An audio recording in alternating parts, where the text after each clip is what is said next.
Denise Scott Brown and Stephen Eisner released their seminal text, Learning from Las Vegas, in 1972. It was essentially a critique of modernist architecture and town planning of the 20th century.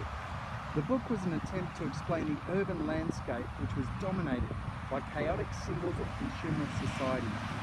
While rebutting the universalisation of high modernism, they celebrated decoration, symbolism, public vernacular and populist architecture.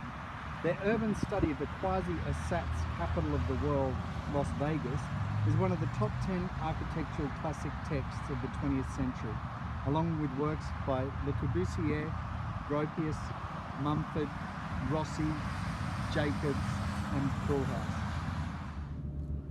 The main premise of Learning from Las Vegas was that Main Street is almost all right. The argument was that the modernist rejection of historical precedent resulted in the populace failing to engage with their urban landscape. This was a dislocation between the modernist architects and planners and the general population who were disassociated from their urban contexts. They attempted to analyse this space, which was dominated not by architecture but by signs and the images resulting in the indistinct sense of place. Because the modernist buildings' facades were utilitarian, formless and bland, signs had grown like weeds and had completely overrun the main street. The architectural form had become obsolete, and instead the billboard had started to define the landscape. The writers termed these new forms decorated sheds, which was characterised by a building which used applied symbols to convey the building's message. Their other iconic building definition was that of the duck, which occurred when a building expressed its function through its form. Venturi, Scott Brown and Eisner defined three urban elements: the strip, the duck and the decorated shed. These built elements existed in the chaotic open grid of high capitalism. Today, Bronwyn and I will be investigating these concepts through three case studies of strips in Melbourne, Cairns and Singapore. We will also look at two buildings which illustrate the writer's defining concept of the duck and decorated shed. And finally, we'll question whether these ideas are still relevant to contemporary society. Urban theorists such as Robert Venturi and Denise Scott Brown mused that the defining architectural element of space has changed over time. Where pedestrian scales were once the norm, this has now been overtaken by the car and roads. So in modern urbanism, the observer is moving faster and at a greater distance away. Along Williamstown's Nelson Place cafe and shopping strip stands a cluster of mid to late 19th century two-storey Victorian buildings that were the commercial centre of Williamstown when it was the main port of Melbourne. Nelson Place is an example of traditional urbanism. The heritage of the buildings has been beautifully restored, and harmonious with this, the pedestrian scale is retained through wide footpaths, safe road crossings and low speed limits. In their book, Learning from Las Vegas, Venturi, Scott Brown and Eisenhower study how signage can shape the environment. The tasteful signage along this historic strip is visible by two audiences. From the road and adjacent parkland, one sees the discrete signs attached to the facades of some of the building's second stories. Alighting from the vehicle and becoming the pedestrian audience on the footpath, we get a different view that was obscured from the road by the parked cars. Here, there are some instances where the subtle signs elegantly imitate the ornamentation of the building's ground floor facades, whereas in others, the ground floor facade is all but destroyed and the signage is less discreet. This is where the musings of Boyd in his book Australian Ugliness manifest, where, and I quote, "They left a Victorian pattern strong enough to dominate still the few chromium shop fronts and the slathers of lettering, which are all this century has added." It seems that nowhere is completely immune to commercial ugliness. Thankfully, the alfresco advertising umbrellas and dining barriers are somewhat separated from the historic buildings in their banishment to the far side of the wide footpath. Here, I have used a technique employed by Venturi, Scott Brown and Eisenhower in Learning from Las Vegas, credited to Edward Rouchet, and produced an elevation of Nelson Place.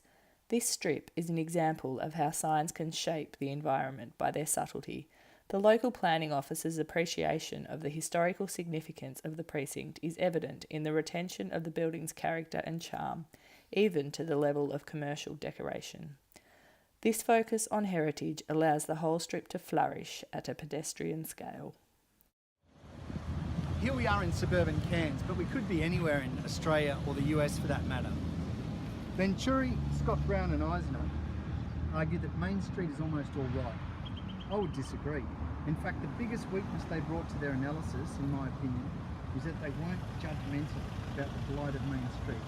This rampant signage and the proliferating suburbs dominated by the automobile.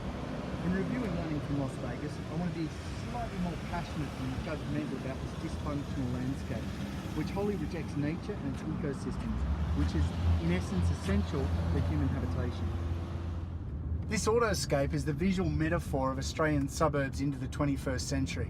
It reminds me of Robin Boyd's seminal text, The Australian Ugliness. This book, first published in 1960, was, in the words of Philip Goad, a beautifully written rage against visual squalor in this country. He was prophetic in railing against the scourge of featureism taking over the urban landscape. His other gripe was the rapidly proliferating suburbs wiping out the natural landscape. This is a typical entrance to where the suburbs shop.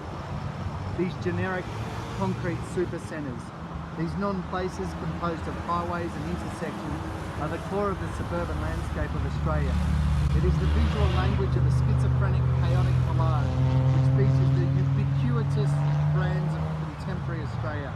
This is the visual language of speed, mobility, the superhighway and consumerism.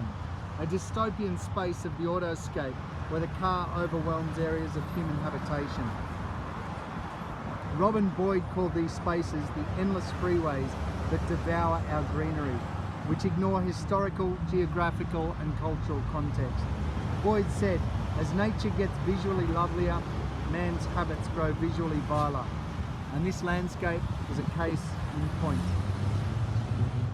This is the architecture of the urban strip, the iconography of urban sprawl. The formal qualities of this urban landscape is about graphic chaos. Venturi, Scott Brown and Eisner stated, the graphic sign in space has become the architecture of this landscape. Building becomes sign.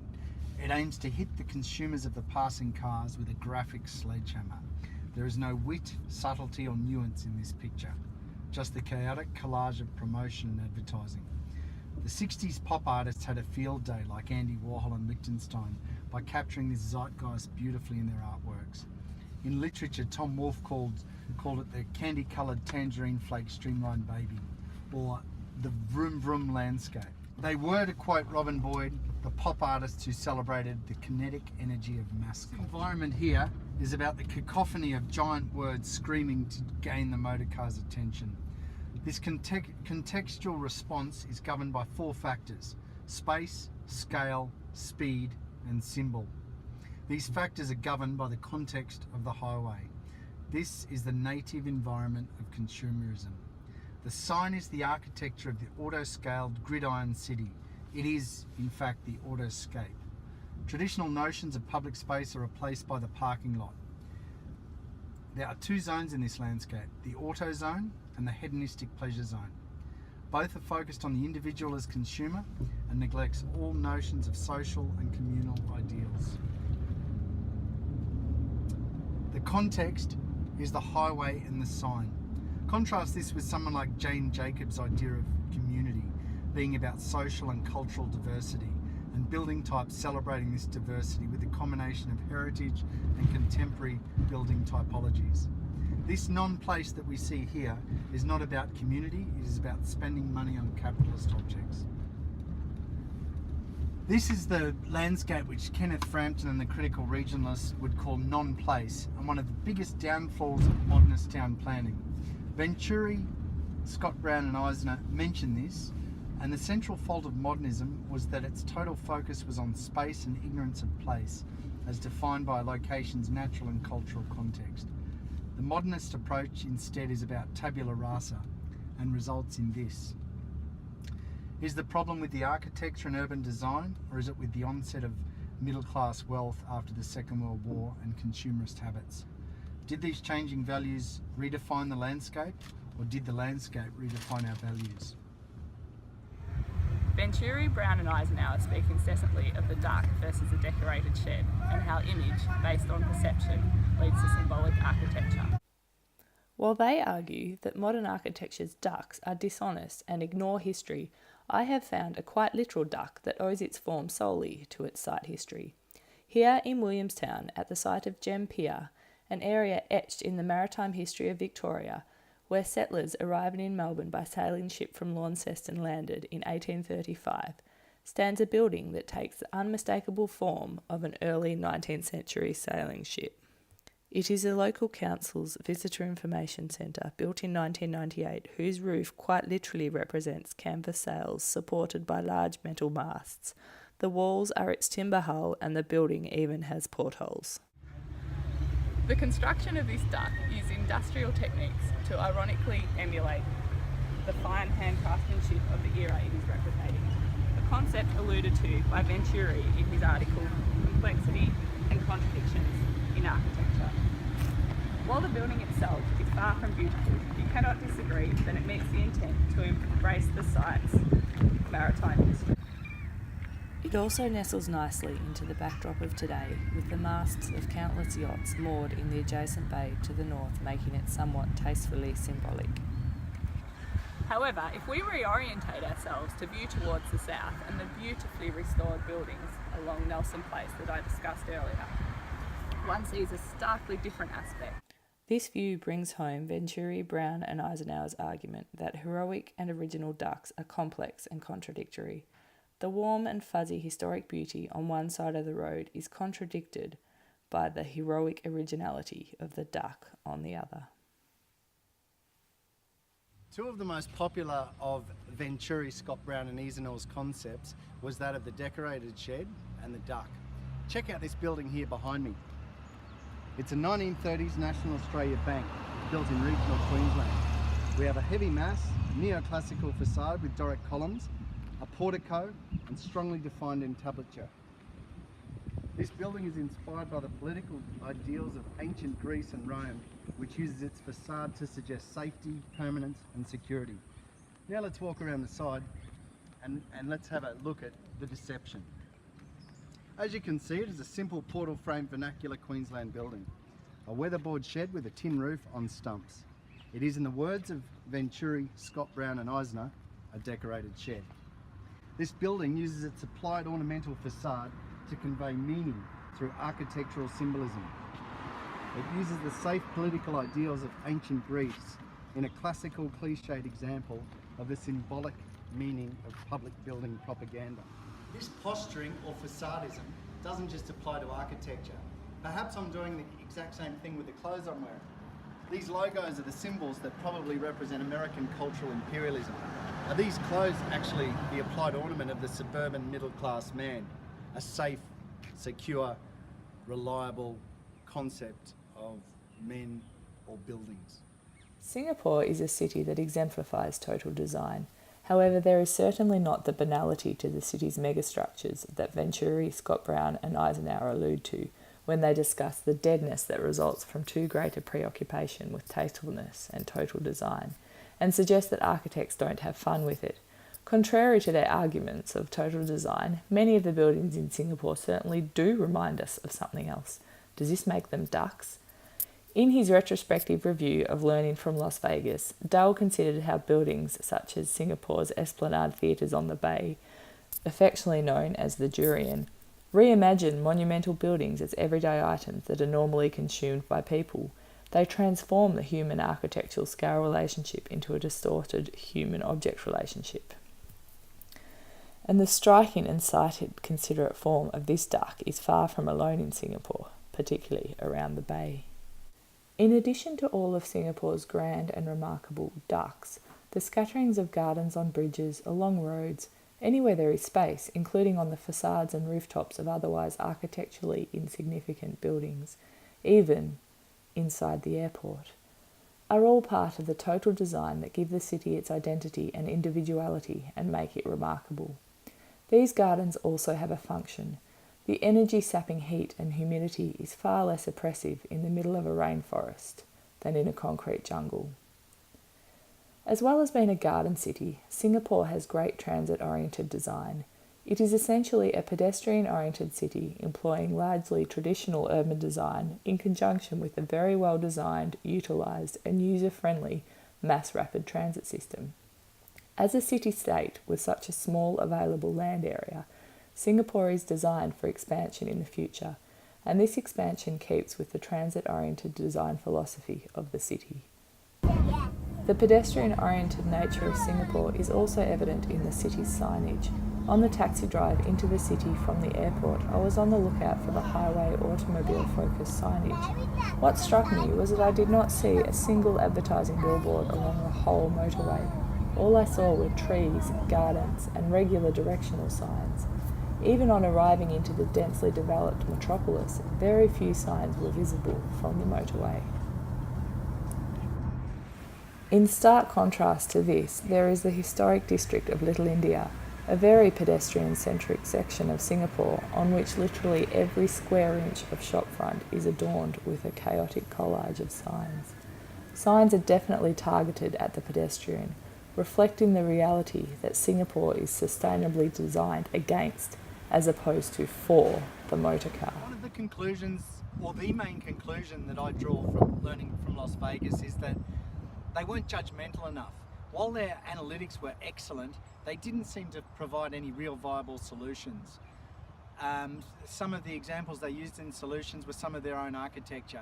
I'm not a fan of Venturi's architecture. I think his postmodern solutions to modernist town planning and architecture were weak. One of the examples he uses in the book is Guild House. Now, Guild House to me looks like a modernist box with, you know, a few ornamental facade-ish type pieces. You know, the fact that they put an anodized metallic gold TV antenna on top of the building as a representation or a symbol of the elderly, I think is one of the most shallow, condescending statements I've ever seen in architecture. To reduce old people to an antenna, to me, seeks to dehumanize the amazing effect they have on society, you know, with their opportunity to give wisdom, to nurture, and those sorts of things, and to reduce them to the symbol of a metallic gold anodized TV antenna is very weak. In terms of architectural history, the postmodernists' ideas didn't work. You know, the focus on ornamentation, symbol and facade, it just didn't work. It was a period in history through the 70s and 80s and perhaps some of the 90s, I would say that I don't think that we look back on as anything of real strength. Yes, they were reacting to the utilitarianism of the modernist movement, but the solutions they provided were quite weak. The deconstructivists came after them, and the critical regionalists, I think, provided a fantastic counterpoint. Somewhere like here, James Cook University offers a fantastic conception of contemporary space in that its transit-oriented design is very strong, a lot of push bikes like any university campus, a lot of green space, a range of architectural styles that respond to place, and that's probably the biggest thing that learning from Las Vegas didn't bring in any sort of the critical regionalist approach, which could have been fantastic for us. This sense of place, you know, here we have a tropical university campus perched right beside World Heritage listed rainforest just further behind me that is new. It's only 20 years old, it's still under construction, but you know, it's a place where it's livable, walkability is fantastic, and there's huge options for sustainable development in the future. Concepts like transit-oriented design and new urbanism, they offer a fantastic sustainable approach to development into the future, and they are a great response to the rampant suburbanisation of Australia over the last 60, 70 years since the Second World War. And places like this represent the future of work, as evidenced by the Apple campus in Palo Alto in Silicon Valley and the Googleplex in Silicon Valley. These are places where Generation Y and Generation Z want to work. These are places that respond to community, to the human need to want to belong to something. Not just living in our little concrete boxes detached from our neighbours with fences all around. Places like this, I believe, also represent an opportunity at densification in creating more dense housing. It's not just a solution for commercial building options. Ben and I have looked at how Venturi, Scott Brown and Eisenhower critique modernist town planning and architecture and its lack of social consideration and sustainable thinking in their book Learning from Las Vegas. A primary focus in part 1 of their text is how signage defines a site. They investigate the physiology of signage through scale, symbolism and information in Las Vegas. Subtle signage and a pedestrian focus on a historic strip can enhance the strip's heritage and historical significance, evoking nostalgia and a pleasurable experience. On the other hand, suburban strips where signage dominates an automobile-focused environment lack human scale and are chaotic representations of audacious consumerism with no sense of place. In Learning from Las Vegas, Venturi, Scott Brown and Eisenhower dedicate significant airtime to the dominance of the duck and the decorated shed in modernist architecture and how these two contrasting categories are site insensitive in different ways. Contrary to their argument, we found that ducks can be site sensitive, however there is no denying that they can also dominate a site by being too bold and heroic. Decorated sheds, on the other hand, may be evocative through their ornamental symbolism, but they are false and misleading. The facades convey messages that the buildings themselves don't necessarily represent. And finally, we looked at the relevance of Venturi, Scott Brown and Eisenhower's ideas from a contemporary perspective, looking at Singapore as a model city and the university campus as a representation of the future. The theorists blatantly denounce total design, arguing that it is too boring and lacking in architectural fun, excitement and originality. Contrary to this, Singapore is a city that has developed from a sustainable, all-encompassing design philosophy, and yet many of its buildings are incredibly bold and heroic. It seems that Venturi, Scott Brown and Eisenhower did a great job at identifying problems, but they didn't investigate solutions. Urban design of the future needs to focus on environmental sustainability through mass transport, pedestrians and bicycle-oriented design. It also needs to ignore consumerism and focus on socially driven, albeit more costly, architecture.